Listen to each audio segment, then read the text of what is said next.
Mateus capítulo 6, primeiro, depois Mateus 18. E ao longo do sermão, alguns outros textos serão lidos também.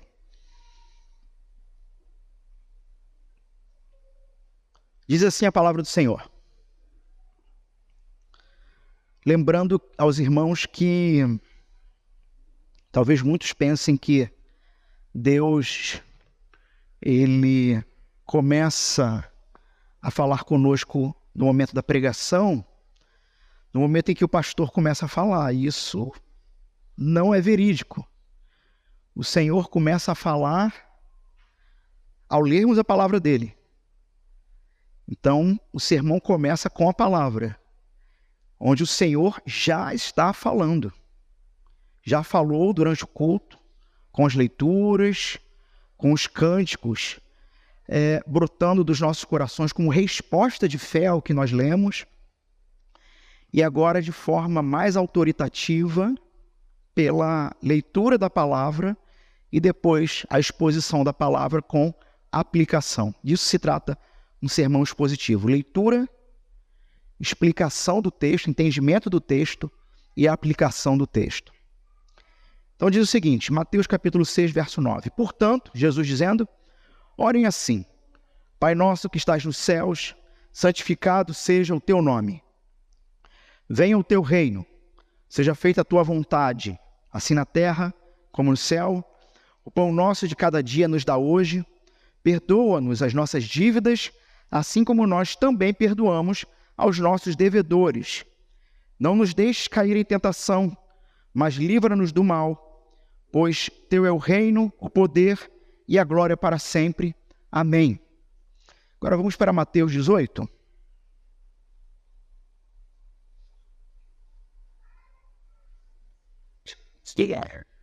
A partir do verso 21. 6. Diz o seguinte: Então Pedro, aproximando-se, perguntou a Jesus, Senhor, até quantas vezes meu irmão pecará contra mim, que eu lhe perdoe? Até 7 vezes? E aqui é interessante, meus irmãos, que o motivo de Pedro dizer ou sugerir esse número. Porque dentro do padrão religioso da época e dos fariseus, que eram os religiosos mais considerados da época, você poderia liberar perdão pelo mesmo pecado até 3 vezes. Até 3 vezes o mesmo pecado, segundo os padrões religiosos da época, poderiam ser perdoados. E quando Pedro pergunta sobre 7, Pedro já elevou de 3 para 7, já se sentindo muito espiritual. Estão entendendo o ponto? Quando Pedro fala até 7, Senhor, ele já tinha saído do padrão de 3, como quem diz, olha, eu estou entendendo. Estou entendendo o que o Senhor está ensinando para a gente, é até 7, não é? E Jesus vai responder. Jesus respondeu, não digo a você que perdoe até 7, mas até 70 vezes 7. Quem é bom de matemática aí? Ou seja, Jesus não está dizendo, porque quem é ruim de matemática faz teologia. Não sei se vocês sabiam disso. Mas não significa que você vai pegar um caderninho e vai riscar 990 vezes o mesmo pecado, e quando ele pecar, então, 991, acabou. Não é isso. Jesus está usando de um recurso no discurso dele, mas quer dizer infinitamente. O mesmo pecado, infinitamente. Verso 23. Por isso, o reino dos céus é semelhante a um rei que resolveu ajustar contas com os seus servos. E passando a fazê-lo, trouxeram-lhe um que lhe devia 10.000 talentos. Não tendo ele, porém, com o que pagar, o patrão ordenou que fossem vendidos ele, a mulher, os filhos e tudo o que ele possuía, e que assim a dívida fosse paga. Então o servo, caindo aos pés dele, implorava: tenha paciência comigo e eu pagarei tudo ao Senhor. E o senhor daquele servo, compadecendo-se, mandou-o embora e perdoou-lhe a dívida. Saindo, porém, aquele servo encontrou um dos seus conservos que lhe devia 100 denários. Então você percebe a diferença de quanto o primeiro devia. Quem tem a versão NVT me parece que tem até um número mais claro. Não é isso? Como é que está na NVT? Ou na NVI? 100 dinheiros numa versão? 100 moedas de prata. E o primeiro que devia mais, quanto que era? 10.000 moedas. Né? Olha aí. Você devia muito, hein? Caramba. Yes. Então, verso 28. Agarrando-o, começou a sufocá-lo, dizendo: pague-me o que você me deve. Então, o seu conservo, caindo aos pés dele, pedia: tenha paciência comigo e pagarei tudo a você. A mesma atitude que ele teve para com o servo dele, do qual ele devia quase que infinitamente mais, não é?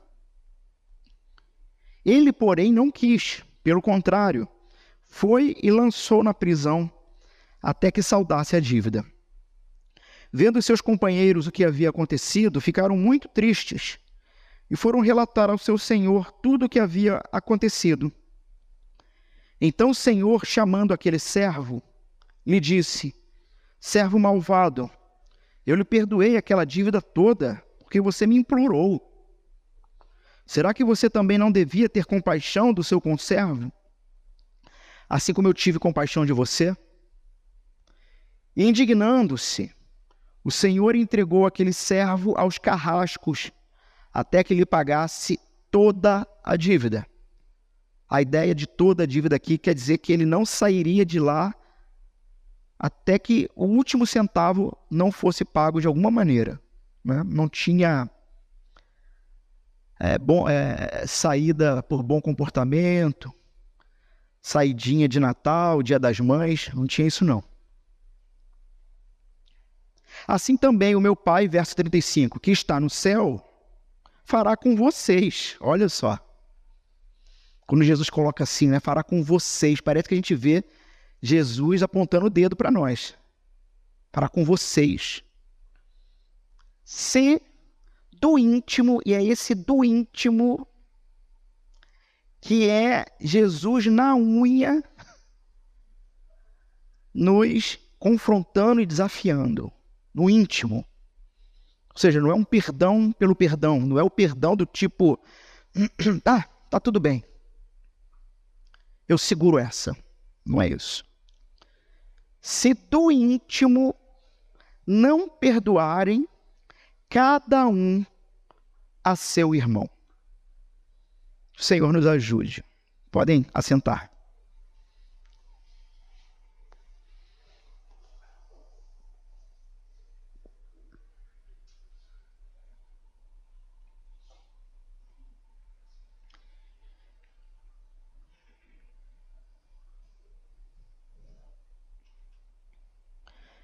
Meus irmãos, esse é aquele tipo de sermão que eu não gostaria de estar aqui em cima. Comentava com alguns irmãos, hoje inclusive,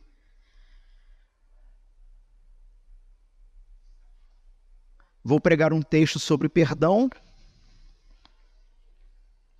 e parece que o Senhor, na mesma semana em que o texto sobre perdão vai ser exposto, é que o Senhor nos coloca mais desafios para perdoar.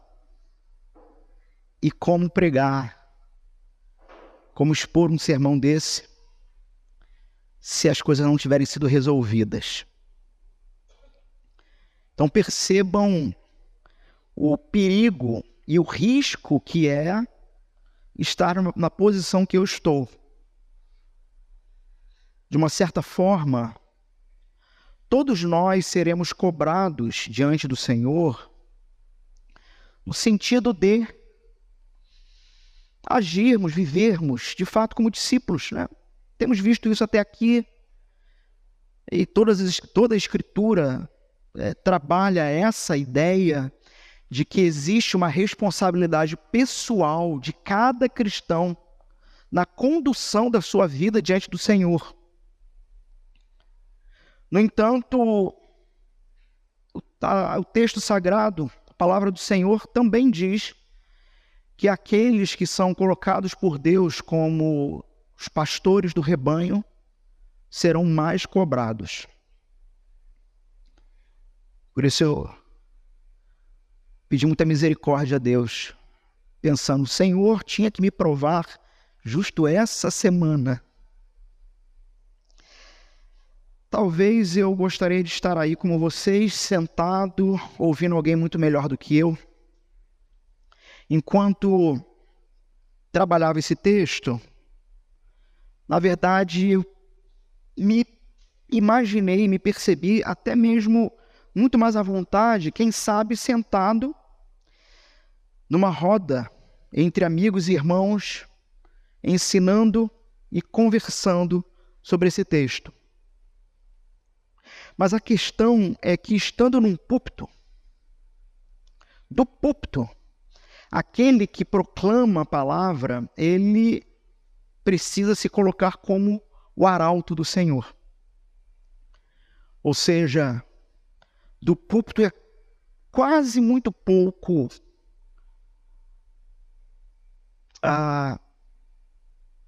percepções que me envolvam, né? Sabe quando a gente fala assim, olha, nós somos isso, nós estamos assim. É óbvio que é uma realidade, mas da palavra autoritativa do púlpito, da mesma forma vocês, que nós lemos no texto anterior, né? Jesus falando, esse apontamento faz com que o pregador ele precise se identificar com Deus. E que vocês entendam que é Deus nos chamando, sim, a certas práticas na vida, dentro da fé cristã. Mas para aquele que está aqui pregando, talvez seja muito mais difícil. Meus irmãos, estamos diante de um texto do qual eu precisei respirar fundo, contando com a graça de Deus e entendendo que meu papel aqui é ser como um oráculo assertivo. E é óbvio que nunca é fácil, mas me parece que existem textos que são mais difíceis do que outros, né? Me parece que tem textos que são mais fáceis. Eu digo tudo isso, abrindo o sermão, fazendo essa introdução, eu digo tudo isso olhando para esse texto, olhando exegeticamente para esse texto e percebendo que esse é um dos textos mais simples da Bíblia. O que há de mais aqui?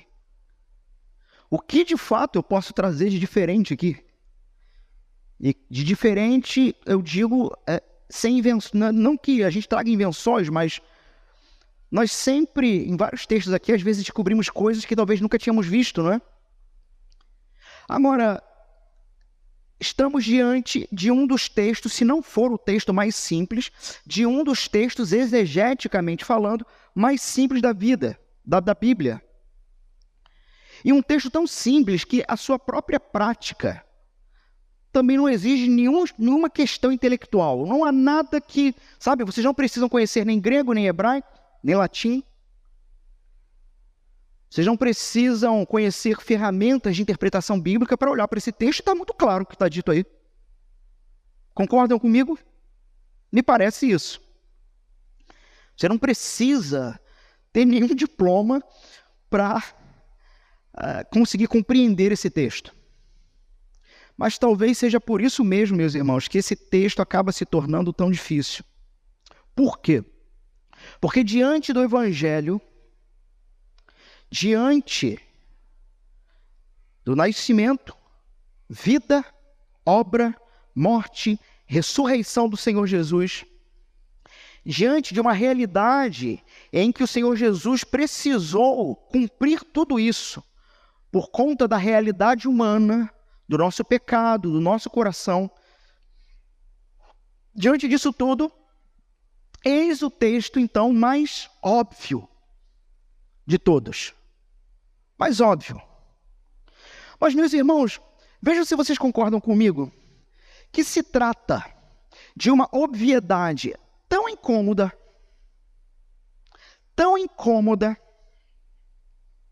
que exige tanto do nosso coração. Um coração que ainda apresenta perfil egocêntrico.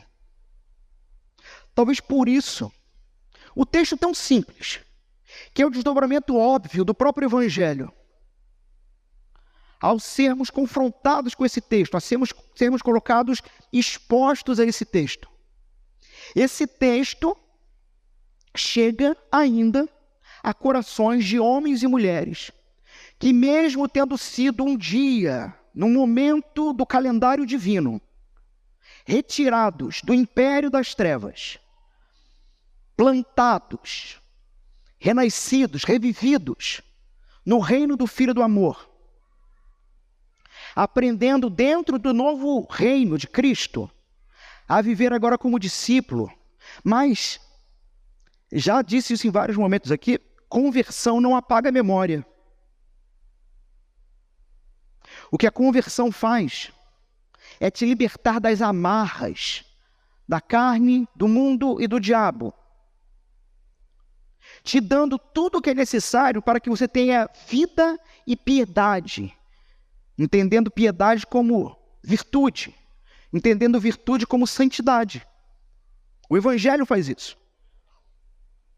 Mas, como eu havia dito no início, nós aprendemos nas Escrituras que temos responsabilidades nesse processo. E dentro dessas responsabilidades, somos expostos a essa realidade. Ainda, em momentos da minha vida, em momentos da sua vida, você tem toda a potencialidade, e eu não estou colocando isso apenas numa situação hipotética, eu estou dizendo que assim, isso acontece, de você se ver em situações em que o seu ego é tocado. Porque ainda, por causa dos traços do pecado, carregamos um coração com um perfil autocentrado. Um perfil que, vez por outra, tem uma necessidade, meus irmãos, incontrolável. E como eu senti isso por esses dias. De se defender. Ainda, mesmo retirados do império das trevas, plantados no reino. São momentos como esse que o próprio Jesus Cristo, do qual João Calvino dizia: Cristo governa a sua igreja, e ele a governa, a ensina, a consola e a disciplina do púlpito. Em que em momentos como esse, nós somos levados a reflexões profundas sobre quem nós ainda continuamos a ser e quem nós ainda não queremos abandonar. Uma necessidade incontrolável de se justificar. Meus irmãos, vocês querem me deixar desesperado. É quando você não reconhece o seu pecado, o seu erro. e arrependido, confessa e deixa. Mas quando você entra numa de precisar se justificar, de precisar ficar se explicando do porquê o pecado, meu amigo, novamente o coração das trevas revelou sombras, ou, deixa eu colocar de uma maneira melhor, o coração renovado em Cristo revelou que ainda existem sombras, que em Cristo já não deveriam existir. E, meus irmãos, tudo isso por um motivo simples. Por que nos justificamos? Por que precisamos nos defender? Porque é mais fácil criar narrativas do que simplesmente pedir perdão ou dar o perdão. Porque no fim das contas, meus irmãos, nós não queremos ser maus. Nenhum de vocês quer ser mau. Nenhum de vocês quer ser visto como mal. O problema é que a gente esquece, e essa frase é espetacular. Infelizmente, sabe quando você repete tanto uma frase que você se apropria? Eu não sei mais quem é. Mas é uma frase com a seguinte ideia: só existem duas instituições das quais você, para poder entrar, precisa publicamente afirmar toda a sua maldade. Dizer que você é muito mal. Só duas instituições: a máfia e a igreja. Não é possível você ser membro do corpo de Cristo se você publicamente não reconhecer que você não presta, que você é mau, que você ainda continua tentando se justificar, não somente diante dos homens, mas diante do próprio Deus, para tentar convencê-lo a deixá-lo entrar no seu reino. E o Senhor, através do Evangelho, está dizendo o seguinte: não, você não tem a menor condição. E é exatamente por você não ter a menor condição que o Filho precisou morrer no seu lugar, porque você não tinha condição. Mas, meus irmãos, nós ainda somos pessoas que não queremos que nos vejam como pessoas injustas, como pessoas más. Nós temos ainda uma necessidade insaciável de, até mesmo quando reconhecemos alguma culpabilidade, minimizar mesmo. Ora, nos comparando com outras pessoas que aos nossos olhos, que aos seus olhos, são piores do que você. Ora, comparando a sua pequena falta, entre aspas, porque é assim que temos a tendência de tratar as nossas faltas. Não, minha pequena falta, ela pode ser comparada com as grandes boas obras que eu realizo. São discursos do tipo: eu posso até falhar em tal coisa, mas posso até estar errado nisso, mas nesse outro ponto eu estou correto. E isso me torna justo. Meus irmãos, a obviedade desse texto é tão difícil para nós. Tão difícil. Vou repetir. Tão difícil. Que faz com que Jesus, em todo o Pai Nosso, ele vai ter que ressaltar novamente este mesmo ponto quando acaba a oração. Vamos para o verso 14, 15. Um irmão pode ler para nós? Pois, se perdoarem as ofensas uns dos outros, o Pai Celestial também perdoará vocês. Mas se não perdoarem uns aos outros, o Pai Celestial não perdoará as ofensas de vocês. O texto é tão complicado para nós humanos, pecadores, que em todo o Pai Nosso, Jesus termina a oração e ele vai de novo voltar nesse ponto. E me parece, então, aqui um ponto central que tem relação com a própria motivação do Evangelho. Um Deus santo que deseja perdoar pecadores mas que na sequência disso espera alguma coisa desses pecadores. Coisa que antes eles não poderiam fazer.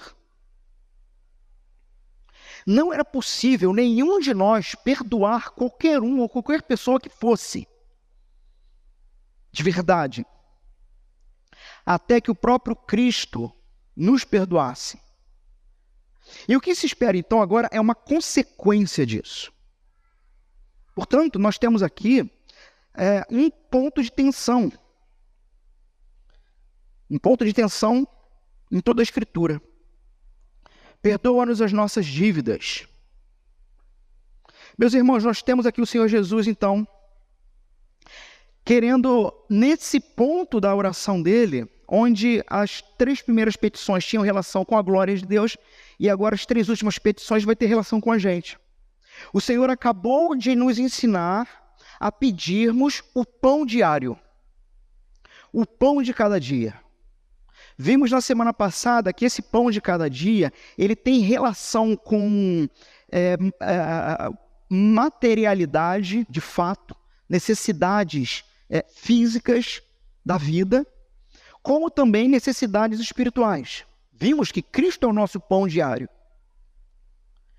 Só que logo na sequência, ele vai agora frisar, além da necessidade do pão, a necessidade do perdão diário. E isso é muito interessante.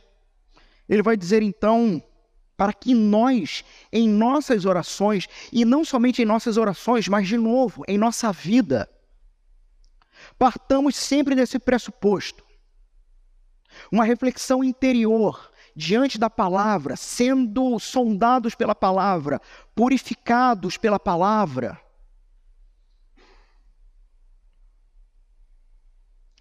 Ao pedido do perdão. É interessante o termo nossas dívidas, porque aqui ele também, na verdade, ele está fazendo uma alusão clara a pecados, as faltas diante de Deus. Só que o termo utilizado, dívida, aqui é um termo econômico. De fato, no grego, é um termo financeiro, econômico. Perdoa as nossas dívidas, é a primeira parte dessa petição. E aí vem a segunda parte, assim como perdoamos os que nos devem. Então é interessante que aqui no Sermão do Monte, nesse trecho, há uma percepção textual, financeira, envolvida. E logo na sequência, tem o texto dos juramentos. Eu expliquei isso. Não sei quantos vão lembrar que nós tínhamos a forma como o discípulo deveria viver, não é? Ou, na verdade, o que ele não deveria fazer. Quem lembra? Vamos lá, sem colar. Ele não deveria jurar, não deveria orar como os hipócritas e não deveria dar esmolas, ou o que Jesus faz, né? Não faça assim, mas faça assim. Né? Não dê esmola assim, dê esmola assim. Lembram disso? Então nós temos nesses 3 pontos de Jesus. Se você tiver dificuldade com o que eu estou falando, basta olhar para o seu texto bíblico. Você vai entender o que eu estou falando. Olhe para o que está antes e depois do Sermão do Monte, você vai entender, do Pai Nosso, que você vai entender o que eu estou falando. Nós temos esmolas, oração, Pai Nosso, juramentos. Esmola, oração e juramentos possuem uma mesma estrutura. E a oração do Pai Nosso foi colocada aqui por Mateus bem no meio do Sermão do Monte. Bem no meio. Quando você termina essa estrutura do juramento, qual o texto que vem na sequência? Só observa. Mas vai ser um texto que tem relação com finança. Observaram isso no texto de vocês? Vai ser um texto em que ele vai trabalhando, até que por fim ele vai dizer, não dá para servir a 2 senhores. Então é muito interessante como o Senhor Jesus está começando um preâmbulo disso aqui.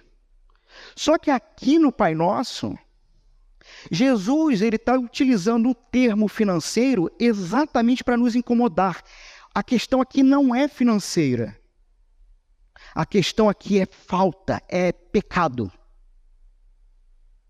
Mas ele está dizendo, você conseguiria perdoar uma pessoa que te deve dinheiro?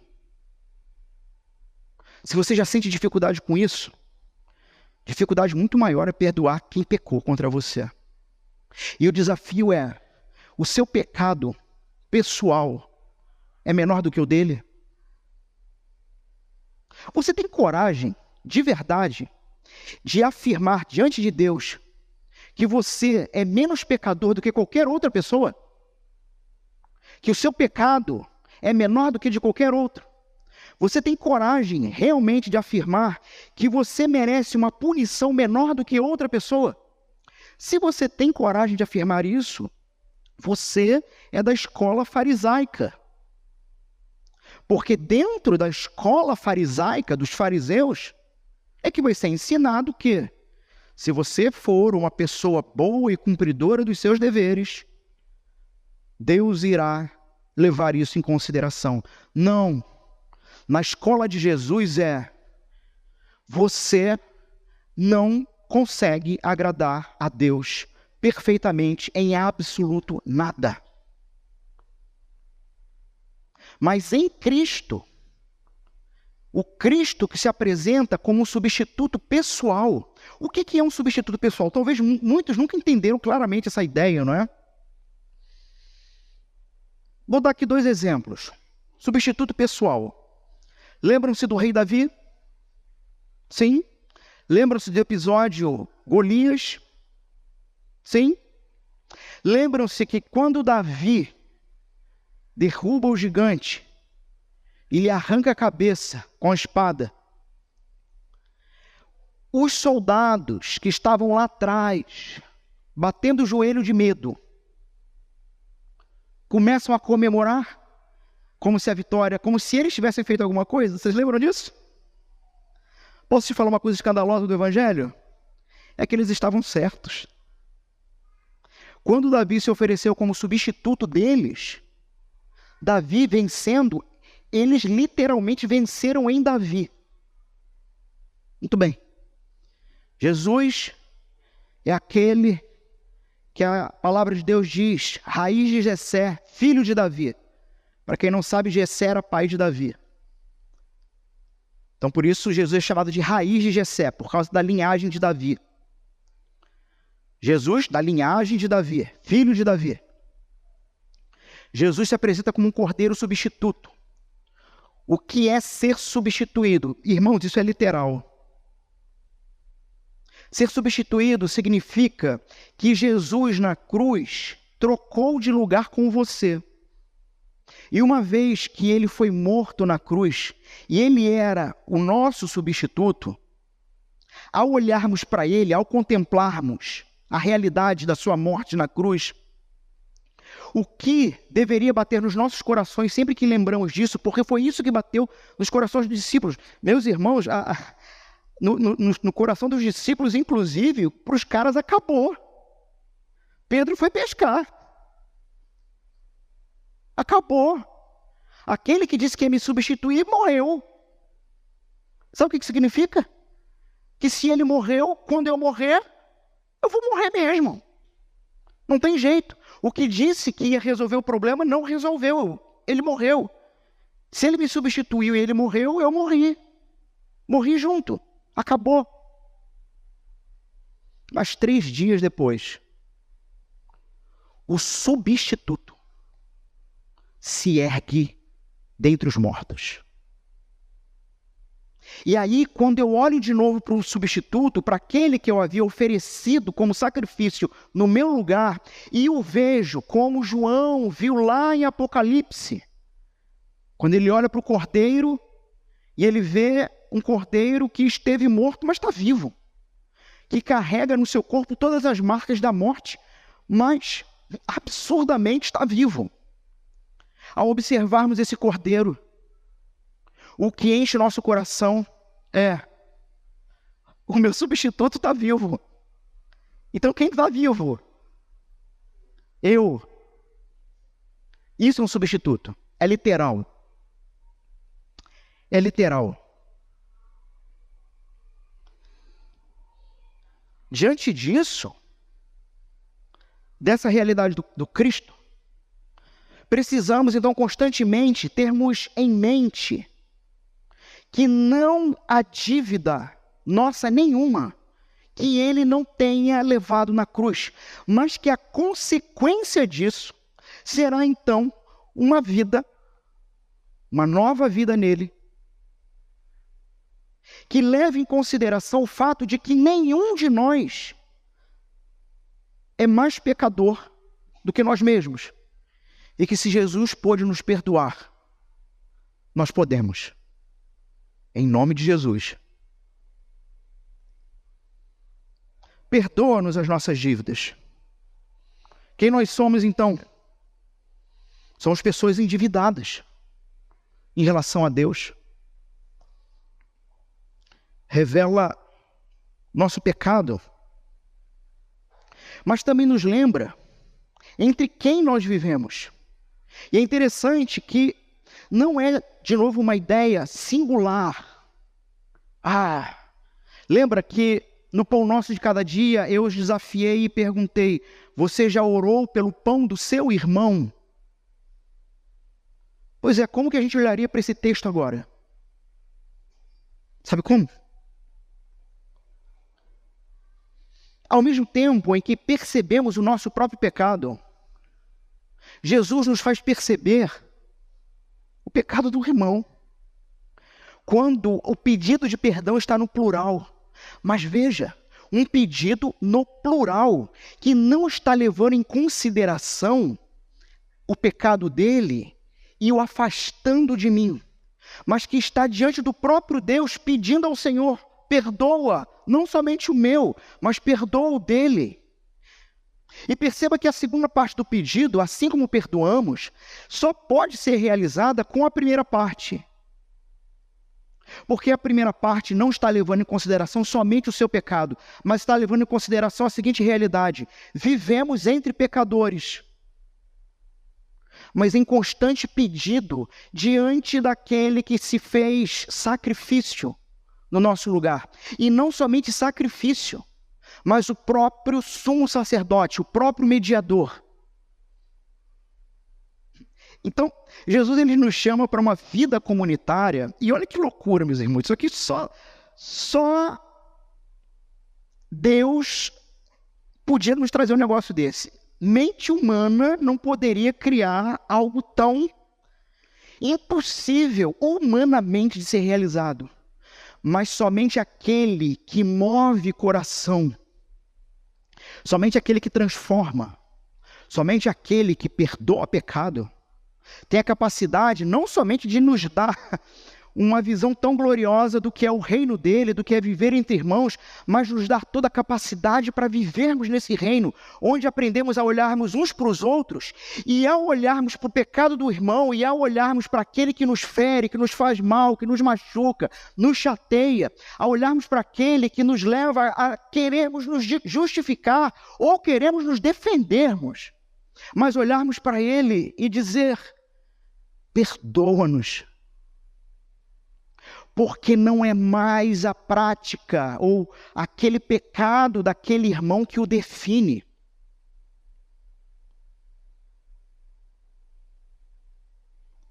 E é muita loucura isso. Uma loucura santa. O irmão mentiu para você. Você descobriu claramente que o irmão mentiu para você. Perdoa-nos as nossas dívidas. Significa que esse irmão é um mentiroso? Não. Não é o pecado dele que o define. Não é o pecado dele que faz a nova identidade. Não significa que nós, como comunidade cristã, diante do Senhor, não iremos observar as ordenanças da palavra de Deus quanto à disciplina em relação ao faltoso. Vocês estão me entendendo? Toda falta receberá sua disciplina se não houver arrependimento. Esse, inclusive, é o padrão presbiteriano de lidar com o pecado consumado, praticado, mas não arrependido. A disciplina, ela é dada ao faltoso que não se arrepende, ou seja, um rebelde. A esse vem a disciplina. Mas a disciplina, primeiro, ela vem em amor, por amor. Segundo, não com o objetivo de humilhar ou expor, mas com o objetivo de trazer contrição, arrependimento e restauração. Terceiro, não tratando o indivíduo, o adjetivando pelo seu pecado. Porque a loucura do Evangelho vai nos levar a olhar para ele e dizer: santo pecador. Que loucura, né? Santo pecador, arrependa-se. Eu sou um mentiroso, eu sou um ladrão compulsivo, meu irmão, em Cristo. Se você ama o Senhor te libertou disso. Ele te libertou não somente da punição do teu pecado, mas ele te libertou do poder que esse pecado tinha sobre você. Então você precisa se arrepender e entender que nesta comunidade, uma vez que você dê toda a prova de arrependimento bíblica, você nunca será tratado como um ladrão. Nunca será tratado como um adúltero. Nunca será tratado como um mentiroso. Se é que, de fato, há arrependimento e fé no Senhor Jesus. Você está entendendo o ponto? E você está, então, agora dentro de uma comunidade, observando ao seu redor e não perdendo a realidade. Meus irmãos, é por perder essa realidade de uma comunidade de pecadores, e aí eu repito, é uma comunidade que só se repete na máfia. Sendo que na máfia eles não se arrependem. Muitos se tornam desigrejados. Muitos se tornam cínicos com a fé e com a igreja. Porque perderam de vista o fato que a igreja se trata de uma comunidade que tem uma constante oração. Perdoa-nos as nossas dívidas, porque isto é quem nós ainda somos, mas não haveremos de ser num tempo futuro e definitivo, quando o Senhor Jesus voltar e consumar definitivamente todo o nosso pecado, pondo a própria morte debaixo dos seus pés e a aniquilando no lago de fogo. Mas enquanto isso não acontecer, meus irmãos, essa é a nossa oração. Onde a partir dela eu já não me decepciono com a igreja. Tem pessoas que dizem assim: não, você não pode se decepcionar com Jesus. Como se pudesse se decepcionar com a igreja. A igreja é o corpo de Jesus. Como é que é isso? Isso não existe. Você pode se decepcionar com questões locais. Olha, aconteceu algo grave, não trataram da maneira correta, entendi que não foi bíblico e decidi procurar outra comunidade de fé. Amém. Você não se decepcionou com a igreja. Você percebeu que não agiram biblicamente como deveria e preferiu, então, procurar um outro lugar. É diferente.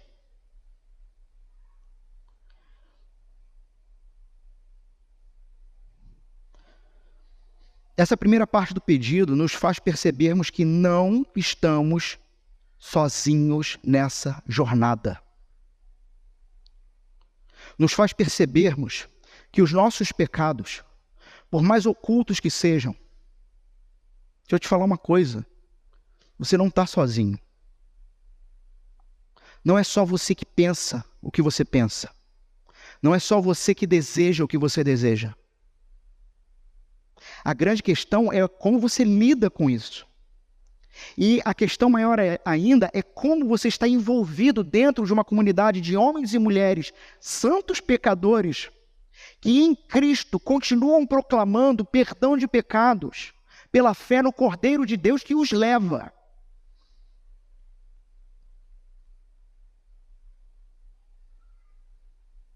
Porque se você vive então numa comunidade que a vida e o anúncio dessa comunidade está centrada nesse Cordeiro, você, ao se permitir se envolver com essa comunidade, vai aprender e entender gradativamente que você vai ter um ombro amigo aqui para chamar um canto, confessar, arrependido, receber uma palavra de perdão. E vejam, meus irmãos, isso não é papel exclusivo do pastor. Eu sei que em muitos lugares, pastor é chamado de sacerdote. Num certo sentido, é uma realidade. Mas o povo de Deus é nomeado pelo próprio Deus de povo eleito, escolhido, sacerdócio com sacerdócio real, nação santa com sacerdócio real. Porque nós, entre nós mesmos, temos em Cristo liberdade para ouvir do irmão aflito, contar para ele, relembrá-lo do perdão de Cristo e, arrependido, proclamar a ele: você está perdoado em nome do Pai, do Filho e do Espírito Santo. Você está perdoado. Se você está perdoado, pare de viver como se não estivesse. Pare de pensar que o rumo da sua vida é o rumo de pecador, porque você foi chamado agora a ser santo no Senhor. Comece a viver a partir do padrão da santidade. É aquele negócio assim. Tem gente que fica tão preocupado com o pecado, tão aflito. Já passou por isso? Já viu gente assim? Tão aflito, que não pensa em outra coisa. Que não tira da cabeça. Para de ficar aflito com aquilo que te escravizava, porque você foi livre. E se há uma aflição no seu coração, que seja por não ser alguém que está andando mais com Cristo. É para ficar aflito? Fique aflito. Porque você ainda não é o que Cristo disse que você vai ser. Santo, como Ele é santo. Deixando para trás o que fica, prossigo para o alvo, que é Cristo. Se eu deixo para trás o que fica, aquilo que me tentava, quando eu menos perceber, não faz mais diferença. E quem te ajuda nesse processo é o povo santo, que em oração anuncia a mesma coisa, ou pede a mesma coisa.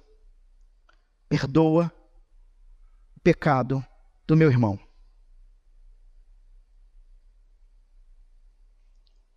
E é interessante porque quando você diz assim para Deus: perdoa o pecado do meu irmão, olha só isso. Olha o padrão da coisa. Pai nosso, celeste, perdoa o pecado do meu irmão, assim como eu perdoo. Eu peço que o Senhor perdoe. Olha que coisa que Jesus fez. Nos colocou diante dele como um padrão. Perdoa as nossas dívidas. Eu não sei se vocês pegaram a ideia. Assim como nós perdoamos aqueles que pecam contra nós. Perdoa meu irmão assim como eu perdoei. E isso bota a gente num bolo, numa sinuca. Porque a gente está realmente dizendo para Deus: Senhor, como membro da tua nação de sacerdotes, eu estou intercedendo pelo meu irmão. E aí vocês percebem que eu tirei o foco de vocês? Porque a gente sempre é muito ávido para pedir a Deus perdão pelos nossos pecados.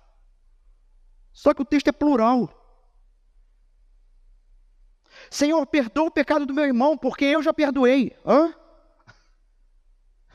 Deus olharia para você. Se não fosse o próprio Deus que tivesse ordenado a gente a orar assim, Deus olharia para a gente e diria assim: como é que é? Perdão? Eu não entendi. Porque agora, nessa oração, você, com toda a vênia, com todo respeito e honra ao Deus Trino, é como se você pegasse Deus, botasse contra a parede e dissesse assim: olha, eu já perdoei, então o senhor tem que perdoar. Mas por que a coisa é colocada dessa forma? Porque a pergunta é: você perdoa?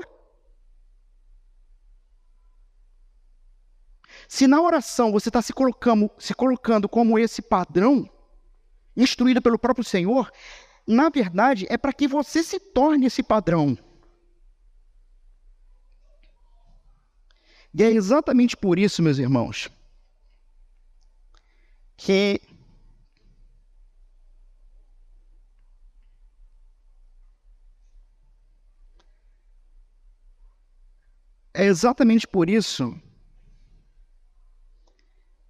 Charles Spurgeon,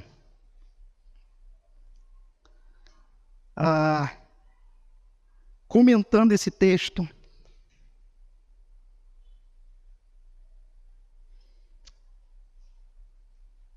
ele vai dizer o seguinte: a não ser que você perdoe os outros, ao fazer esta oração, você está orando a sua sentença de morte.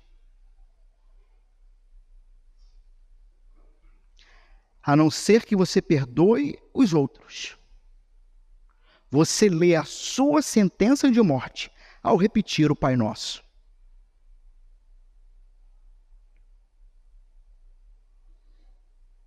Meus irmãos, estamos então diante de uma petição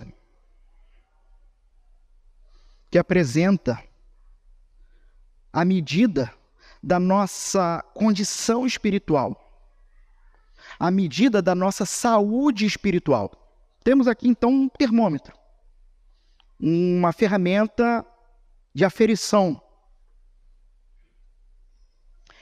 Quem eu tenho sido, ou que tipo, que qualidade de nova criatura eu tenho sido no Senhor durante todos esses anos da minha vida?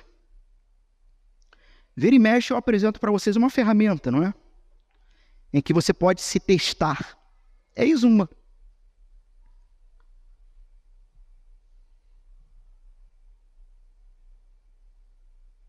Quando olhamos para as bem-aventuranças, bem-aventurados os misericordiosos, lembram-se?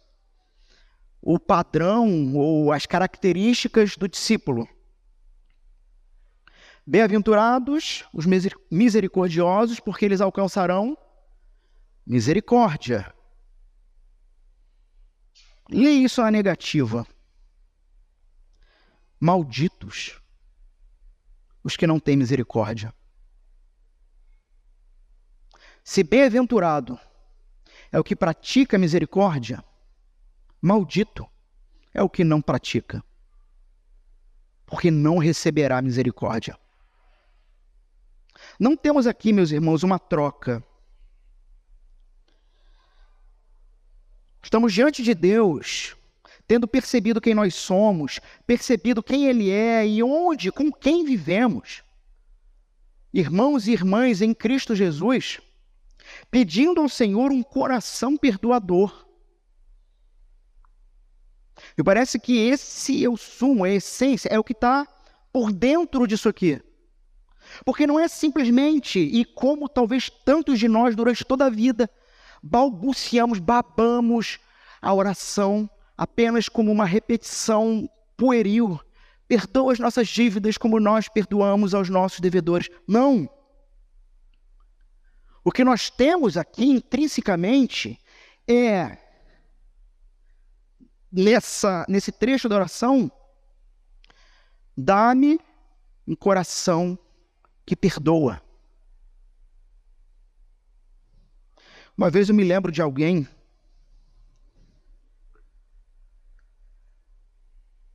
falar comigo o seguinte, eu achei até que era brincadeira. Depois eu vi que não era. Da pessoa dizer assim, não, eu luto constantemente porque eu entendo que eu tenho que perdoar as pessoas, senão eu não serei perdoado. Caramba, fiquei olhando assim para a pessoa. Primeiro eu ri, a pessoa, é sério? Pastor, você não sabe o que é o evangelho ainda, não é? E você não está entendendo que nesse texto, no texto do credor incompassivo que nós lemos também, né, do sujeito, nós lemos o texto no início. A ideia aqui é que um coração que perdoa vai ser uma revelação pública de nova criatura. No entanto, um coração que não perdoa será a revelação pública de que ainda não se encontrou de fato com o Senhor Jesus. Então não quer dizer que agora eu tenho que loucamente me esforçar para perdoar as pessoas, porque senão o perdão de Deus não virá. Você não entendeu nada. E você precisa lembrar algo que eu venho dizendo para vocês há muito tempo, e eu vou repetir hoje. O Evangelho de Jesus não te obriga a absolutamente nada. O Evangelho de Jesus não te obriga a nada. Você não faz nada por obrigação. Porque quem fazia as coisas por obrigação eram os fariseus. O Evangelho de Jesus te transforma. E transformado nele, você passa a amar e fazer o que você não amava. Como eu fico então diante de uma situação em que alguém pecou contra mim e eu não consigo perdoar? Como eu fico diante dessa situação?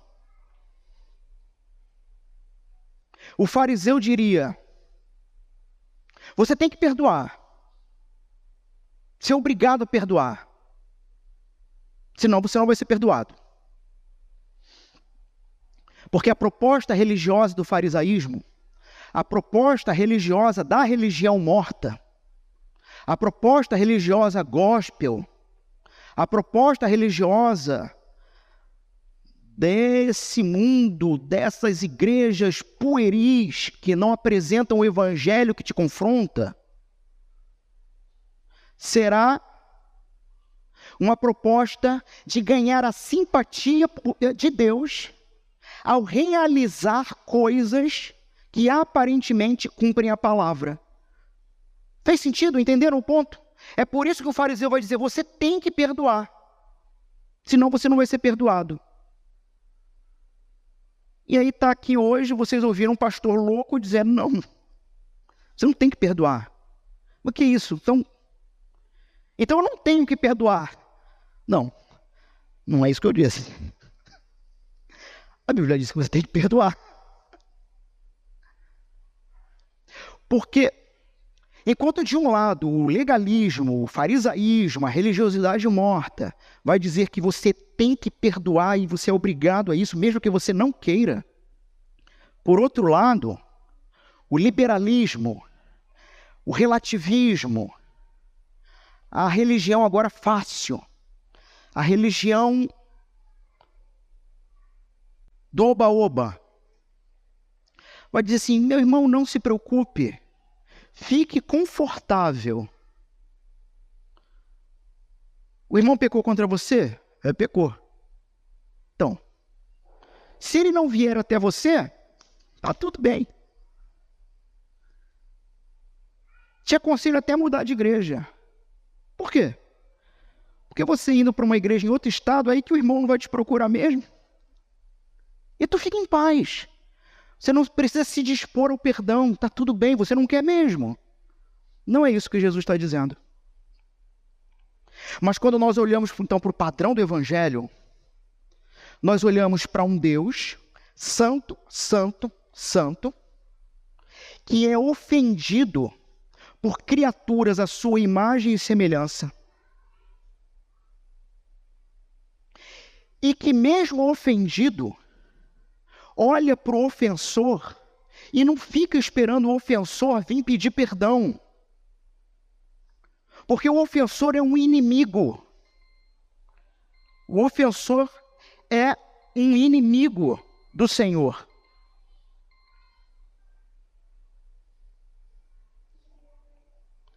Ele faz tudo que é necessário para transformar esse inimigo em amigo, se inclinando para aquele que o ofendeu, e lhe entregando todas as ferramentas necessárias para que ele se arrependa. E arrependido, ele se torna amigo. E se tornando amigo, é perdoado e anda junto com Deus para sempre. Portanto, esse é o padrão de perdão entre irmãos. Em primeiro lugar, não é fazer o que você não quer, mas é entrar num embate com o Senhor. E eu já usei essa metáfora várias vezes, gosto dessa metáfora de Jacó, na sua luta com o anjo, onde ele se atraca num jiu-jitsu com o anjo, dizendo: não lhe permitirei sair do meu lado enquanto a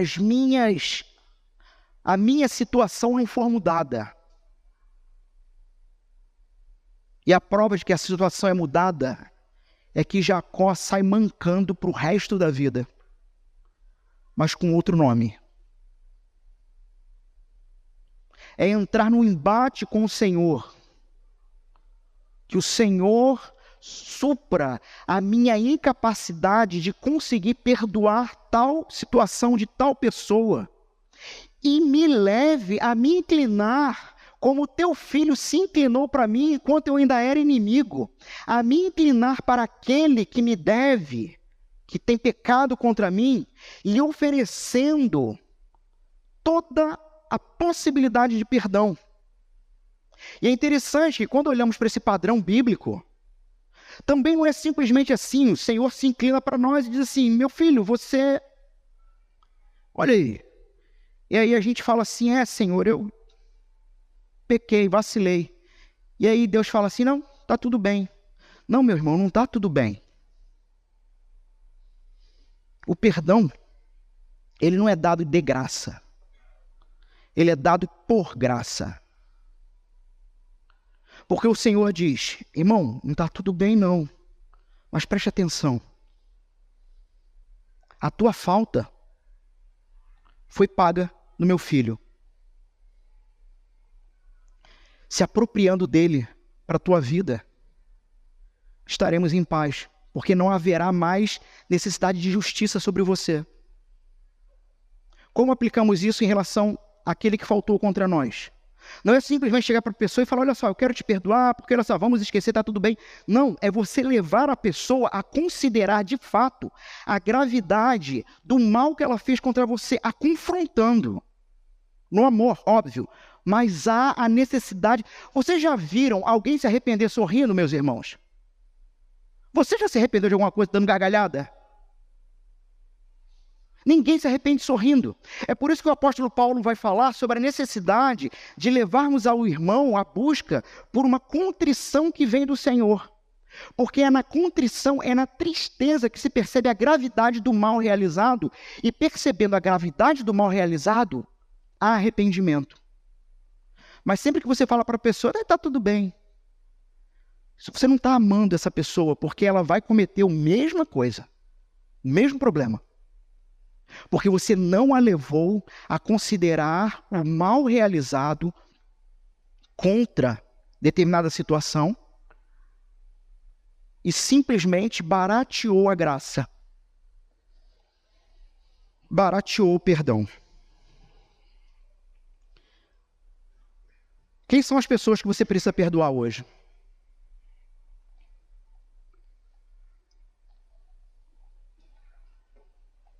E não é uma pergunta retórica. Quem são as pessoas que você precisa perdoar hoje? Dentro da sua família. Dentro da sua igreja. Quem são as pessoas que você vai precisar abrir mão da sua glória, se inclinar humildemente para aquele que te ofendeu, apresentar a ele a dor que ele lhe causou e oferecer o perdão mediante arrependimento? Porque sabe aquela história também, eu tenho que perdoar todo mundo? Não. O padrão bíblico é, perdão é dado com arrependimento. Se não há arrependimento, não há perdão.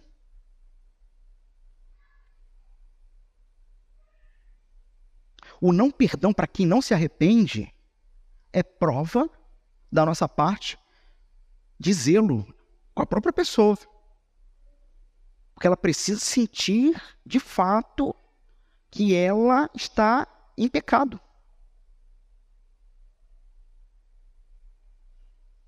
Por isso que num caso em que o sujeito peca na igreja e decide não se arrepender, a disciplina final é a exclusão.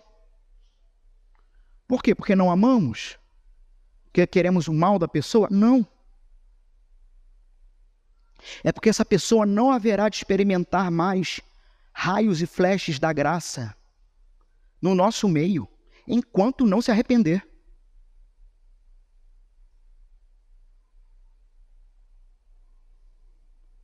Quem você precisa perdoar, meus irmãos, antes de sair por essas portas? Quem você precisa perdoar antes de participar da refeição do perdão e da comunhão? Quem você precisa perdoar antes de participar da refeição do perdão e da comunhão? Não há nada que essa pessoa possa ter feito a você que não tenha feito primeiro ao Senhor Jesus. Tem nada.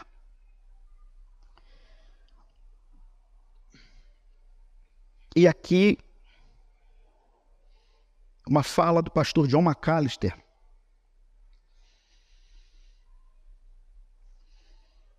Você foi mal compreendido? Você foi mal compreendido? Cristo foi muito mais. Você foi ferido? Cristo foi mais. Você foi traído? Cristo foi mais. Você foi abandonado? Cristo foi mais. Você foi rejeitado? Cristo foi mais. Você foi passado para trás? Cristo foi mais. Não há nada que você tenha que perdoar que Cristo já não tenha sofrido muito mais. Uma aplicação puritana para a vida de vocês. Os puritanos tinham a prática de todos os dias, ao final do dia, antes de se deitar, tendo feito seu culto familiar, mentalmente repassar o dia, desde a hora que ele acordou. E enquanto repassa o dia, ele busca aquela falta e aquela falha que ele deixou para lá, que ele não confessou, e confessa diante do Senhor. E após isso, antes de dormir, ele conta o evangelho para ele, crendo que ao fechar os olhos, se ele abrir no outro dia, nesse mundo estará com Deus. Se ele não abrir neste mundo, mas abrir no outro mundo, estará com Deus, porque os seus pecados estão perdoados. E é com essa convicção que eles tratavam a sua comunidade de fé. homens e mulheres, santos pecadores, que no Senhor buscam e alcançam graça e misericórdia, que perdoa todo pecado. Vamos fechar os nossos olhos, vamos ter um breve momento de silêncio e oração. Peço